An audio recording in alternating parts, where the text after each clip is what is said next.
Different parts, same body. Gestalt psychology states the body is greater than the sum of its parts. The heart, the legs, the air, all are useless without the presence of the others. Yet some like to believe that they are more needed, more special, but the eye cannot walk and the ear cannot see.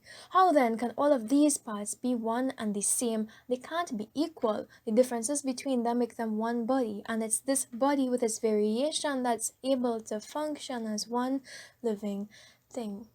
But what happens when one particular part decides it's the king? Whether we intend to or not, we make judgments without knowing. It's human to be prejudiced, yet some become so encapsulated by the idea of being the best that they cause division in the body. The hand was made to build, but all it's ever done is take, meant to unite, but only generations break. Genocide of the indigenes, the heart of the new world was broken.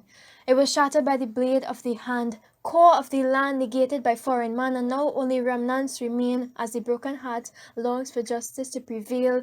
As nature would intend, the Caucasian man is not the same as the African. The hand cannot be the lips because they are different. The arm then bends its elbow and places its appendage of a hand on top of the mouth, silencing an entire race. For decades, centuries, the mouth was parched, but the hand, it never moved. It did not allow the mouth to drink, and the mouth became so weak, it forgot how to speak, and when it tried to shout, the tongue was cut. The tongue was cut. There were no voices. The only sound that came from the mouth was the gnawing away at the hand that fed it. The hand must pay, but dollars can't replace the empty soul inside. Injustice is a dish served cold by prying the mouth, and though it sometimes refuses to eat, it cannot go long without nourishment. Mouth can't deny its dependence on the hand. Slave by force, treated less than human, mouth is gagged, and the hand forms a fist and punches the lips and claws into gums until they bleed, and mouth shivers silently because it is weak and has no say in how it gets handled. Hand rules and dictates and writes the story. It abuses self-given power, plays with the body to the extent that when it brings a torso, pair of eyes and ears, it attempts to rule over all of them. The hand digs into the skin and it's beaten until swollen and blue and tears run down. The eyes cry and the ears bleed with pain from the torment, but it cannot say anything, just like the mouth, because all they know is this beast so enraged, so greedy, that it finds the rib cage too whole, so steals a rib, and not for godly reasons, just for sin. In the name of something holy, with a devilish grin, the hand was evil. It makes sense that the hand loved dollars more than anything, bringing parts from foreign and fitting it into the system. The digestive system became weaker because these parts used up resources. Then the hand brings in another part, the foot, and puts it in front of the mouth and says, "Never mind, it's dirty," and has traveled far to get here. I'm above it in this body, and so it obeys me too. And then you wonder if the foot is like you, mouth. You wonder. Your malnutrition has made you weak, and now you must share nutrients with the foot. This paler than you piece of peddling equipment, dragging a jahaj between its toes and hoping to fit into this body. And you wail in pain, and then the foot stomps all over your silenced legacy and makes you realize how limited your opportunities were. For the foot had been given land to walk on, grain to plant into it, and offered a chance, something you never had, though bitter. Sweet be the result, a curly-haired kin formed from kinship when the mouth and the foot stomp on logic, and foot places itself directly between your lips, a mouth previously without choice chooses to intermix. Society always glorified the hand, even though it wanted everything, and then like sand can never have enough to fill it up.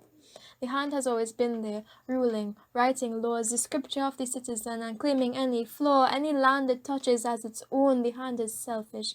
It created devices to guide its direction, but its motives were misguided, so no matter where it searched, the bullion, the blood was never enough.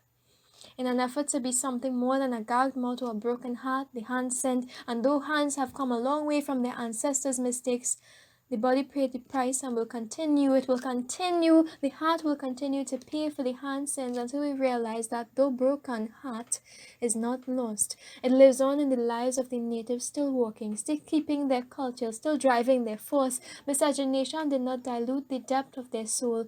They feel anacondarena's pain, blood spilled in veins, soul cut and bled, and tribe left for dead.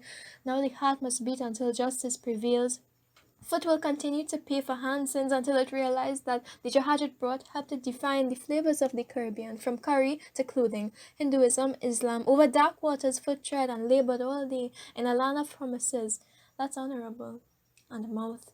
Mouth will continue to pay for hand sins until it's able to shout without fear of repercussions, to speak and proclaim the meaning of emancipation, to sing songs of freedom like they would have wanted to before August 1838 allegedly saved them. And while ethnicity plays a role in society, you have to remember, in St. Hans wrote history, you were the lion in the hunter's story. Mouth, you must unlearn the illusion of inferiority, mouth, and begin to glorify your melanin, to embrace the curves in your structure. The voice in your throat matters. The color of your skin does not.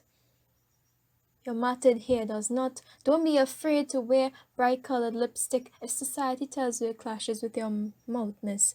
Bless anyone who can't see beneath the surface. Don't stoop to their level. You can rise against the slurs and eyes judging your form. You can bite any hand that tries to slap your dignity. Sing along to the beat of the Congo and find solace in the reggae and calypso. Your tongue is a reminder of the pain your ancestors faced, so don't let that voice go to waste. You have power in your tongue. You've always been powerful, so speak and shout. You cannot be silenced. You cannot be silenced. You can never be silenced, for you were born to be a mouth.